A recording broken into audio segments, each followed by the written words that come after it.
Donc ça c'est pour la première méthode. Donc maintenant la deuxième méthode.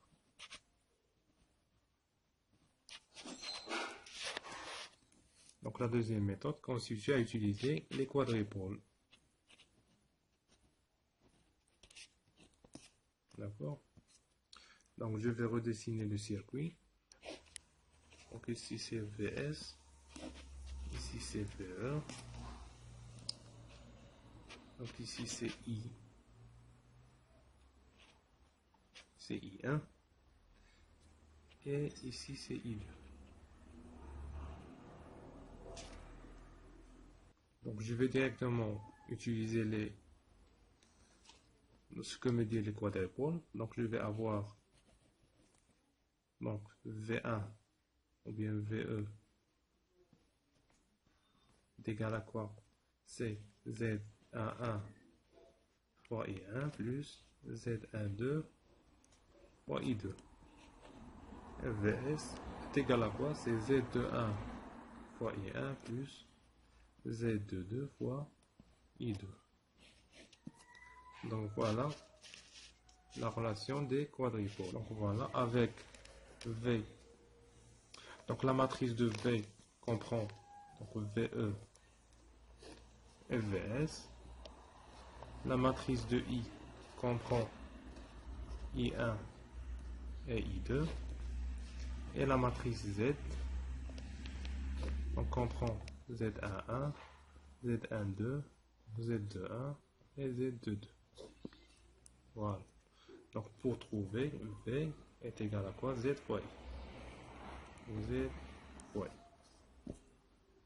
Donc la matrice VE fois VS est égale à cette matrice d'impédance fois la matrice des courants. D'accord.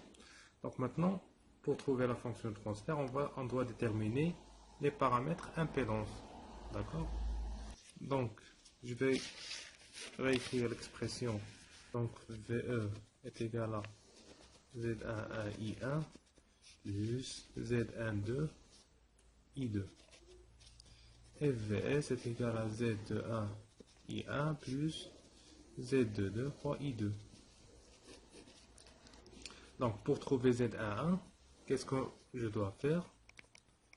Donc, Z11, c'est égal à VE sur IE, avec I2 est égal à 0. Pour annuler ce terme-là, AI2 est égal à 0.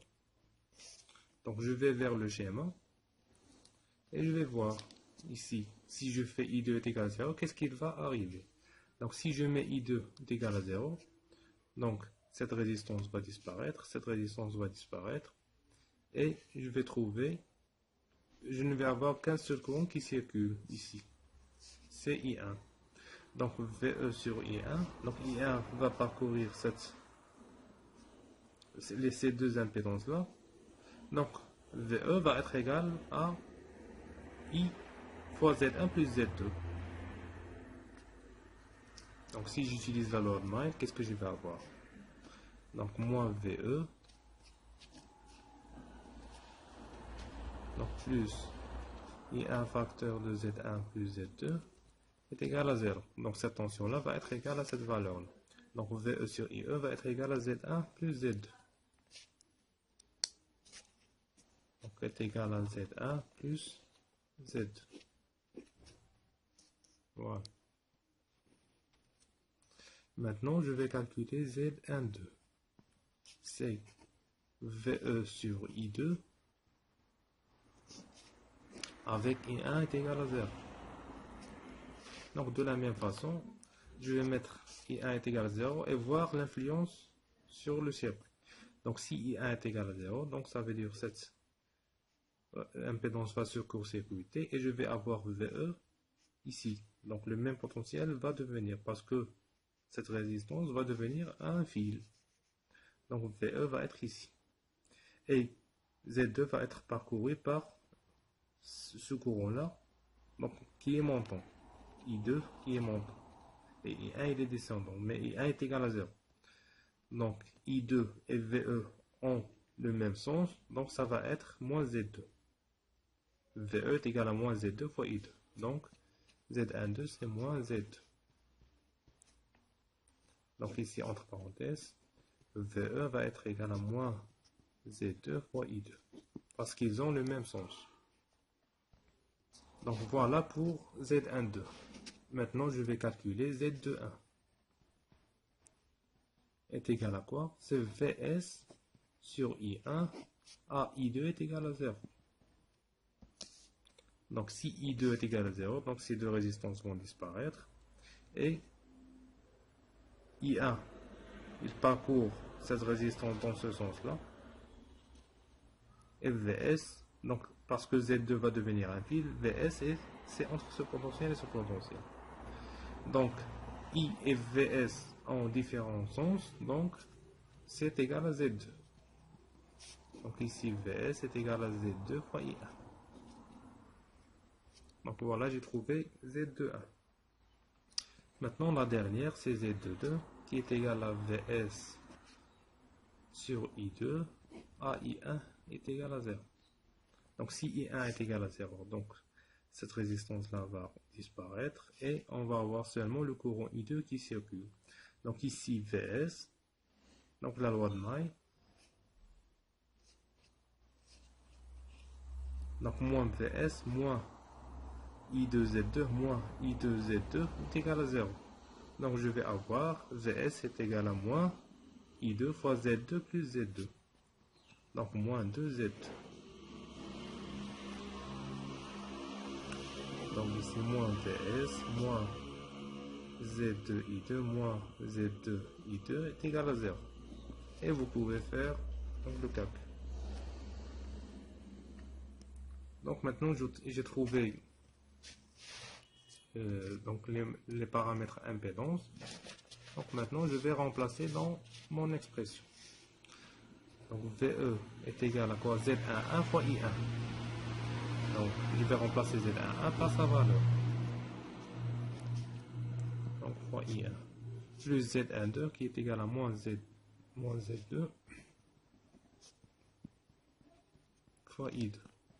Et VS est égal à quoi? Z21 c'est Z2 fois I1. Donc plus Z22 c'est moins 2Z2. Donc fois I2.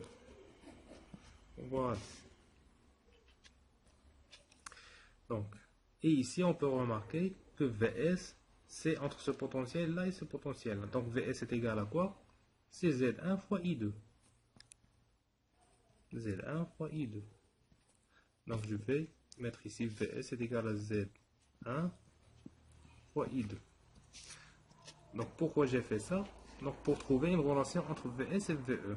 Donc ici, je dois remplacer, je dois trouver I2. D'accord? Et après, remplacer dans V2. Donc on va aller étape par étape. Donc je vais trouver I1 d'abord. Donc I1 est égal à quoi? Donc c'est Z1 I2 plus 2 Z2 I2. Donc sur Z.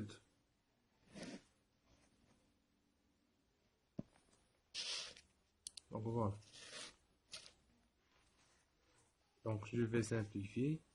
Ça va être I2 facteur de Z1 plus 2 Z2 sur Z qui est égal à I1.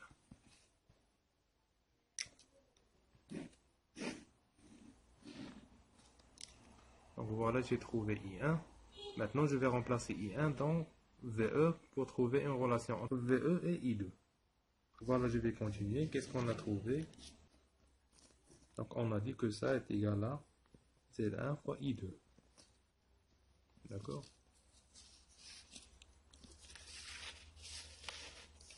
Donc, et on a établi la relation.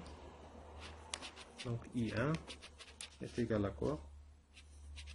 C'est Z1 plus 2Z2 sur Z2 fois I2. Maintenant, je vais remplacer I1 ici, dans la relation de VE. Ça va donner quoi? Donc VE va être égal à quoi? À Z1 plus Z2 fois I1. I1, je vais le remplacer.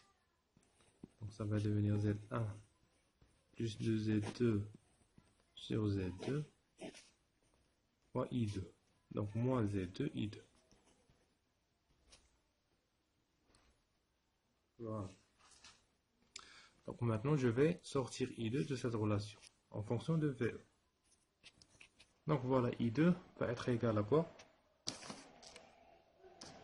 Donc, si je fais le calcul, ça va être égal à quoi? À Z2, donc fois VE, sur Z1 au carré, plus 2 Z2 Z1, plus Z2 Z1, donc plus 2 Z2 au carré moins Z2 au carré. D'accord? Donc qui est égal à quoi? Donc voilà, je vais la laisser ici. Et maintenant je vais remplacer I2 dans la relation entre VS et I2. Donc pour trouver finalement une relation entre VS et VE. Donc finalement, VS va être égal à quoi? Donc c'est Z1 fois I2 et je vais remplacer I2. Donc ça va devenir égal à Z2 Z1 donc fois VE. Donc le tout sur Z1 au carré plus 3 Z2 Z1 donc plus Z2 au carré. Donc finalement je veux moins VS sur VE. Donc si je divise ici par Z2 sur Z1, donc je vais tomber sur la même expression de tout à l'heure. Ça va devenir donc Z1 sur Z2 plus 3 plus Z2 sur donc Z1. Voilà, et je suis tombé sur la même expression. Donc maintenant je vais remplacer les impédances par des résistances et des capacités, donc comme suit. Donc, et on nous dit de vérifier